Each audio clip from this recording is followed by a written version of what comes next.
This story takes place when I was a junior high school student. One morning during summer vacation, after my father went to work, my mother and I decided to visit my maternal grandmother, who lived in a rural area. Since my grandmother's house was located in the countryside, getting there required making a left turn, then driving for 5 minutes through a narrow, one-car-wide, unpaved road. There were rice fields and forest on the sides of the unpaved road. As soon as we arrived, I greeted my grandmother, then went into my youngest uncle's room. I used to like visiting my grandmother's house because my uncle was a huge gaming fan and his computer was much better than mine at home.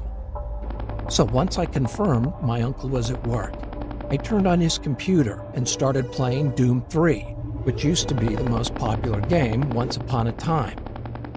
After playing the game for about an hour or two, my uncle returned from work. Upon his arrival, my grandmother asked him to take her grocery shopping, since my mother, my aunt, and I were visiting her house. So at about 7 p.m., they all drove to town to do some grocery shopping. I was super excited and waved goodbye to them. Since I think it is unnecessary to explain why I was excited, I'll just leave it. After enjoying about 90 minutes of free time, my uncle called. He said he was about to turn left on the road, but one of the front wheels was punctured and asked me to bring him a new tire which was in the storage shed. As I said before, after making that left turn, it took about 5 minutes to drive through a narrow, unpaved single-lane road to see my grandmother's house, but it took about 20 to 30 minutes on foot. Now that I think about it, it was quite scary to walk on that road, especially at night. It had no streetlights and was surrounded by rice fields and forest. It was almost 9 p.m., and that area got quite dark at about 8 because it was in the country. So to be honest, I was really scared, but not wanting anyone to know I was a coward, I decided to go. I grabbed the tire, left the house, and started walking along the unpaved road. I could see my uncle shining his car's headlights toward me. That said, he was still quite far away from me, and the headlights looked like 2 big yellow dots. I was a bit relieved knowing my uncle and family were on the other end of this road, but the night was dark, which deepened my fear. You know, when you walk in the darkness, your eyes adjust, and you start to see unclear shapes. I felt like I could see someone standing in the rice field, and someone sitting down, resting his chin on his hands and looking at me through the bushes. I broke out in a cold sweat and held my legs to keep them from shaking. It felt scarier than being alone on a pitch-dark night, and because of the fear and the delusion I had created, I remember feeling really dizzy.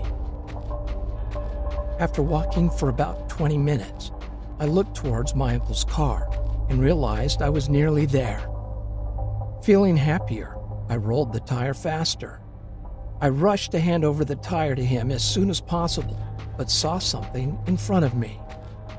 I wasn't sure what it was because it was still a bit away from me, but it was something dark. Suddenly, I felt strange and slowed down. Since I wanted to determine what it was while still having some distance, I strained my head and neck trying to look carefully, but it was too dark. Although I was scared, I started to walk again, thinking, nothing is going to happen because I have my uncle and family about 300 meters away. But when I got closer to it, I stopped because it became clearly visible. It was an old woman squatting with her mouth open, looking at the rice fields.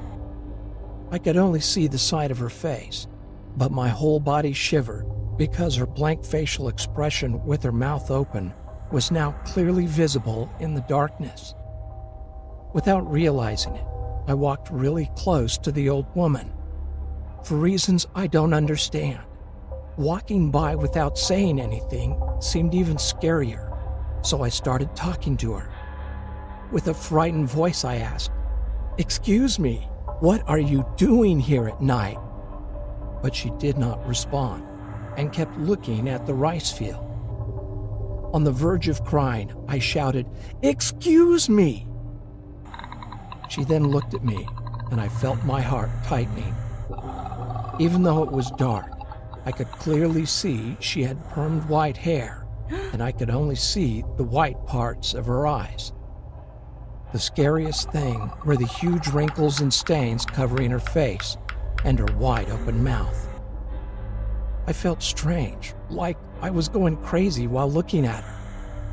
I had eye contact, but was looking down while she was looking up at me. After a few moments of eye contact, she turned her body toward me. Oh my gosh, I thought she was sitting down, but realized she had no lower body. She only had a torso and head which was supported from the ground with 2 arms. A flood of thoughts crossed my mind, but I remember thinking, there is Satan right in front of me. I felt like she was going to run into me with her 2 arms if I didn't move, so I grabbed the tire in my arms and sprinted with my eyes closed tightly. Without remembering how long I'd been running, I suddenly felt relieved. It was the next morning, and I was in my grandmother's room. When I asked my mother what happened, she said she was waiting for me in the car and saw me sprinting with my head down, holding the tire in my arms, and suddenly fell off the road, causing my family to come out of the car shocked. After listening to my mother, I told her and my other family members what I went through. Thinking I had suffered a heat stroke, that evening my grandmother made me chicken soup. My uncle told me to stop playing horror games and wouldn't let me play Doom 3 anymore. From then on, I could only play a Star Wars racing game while staying at my grandmother's house. I still believe it was not a ghost that I saw that day.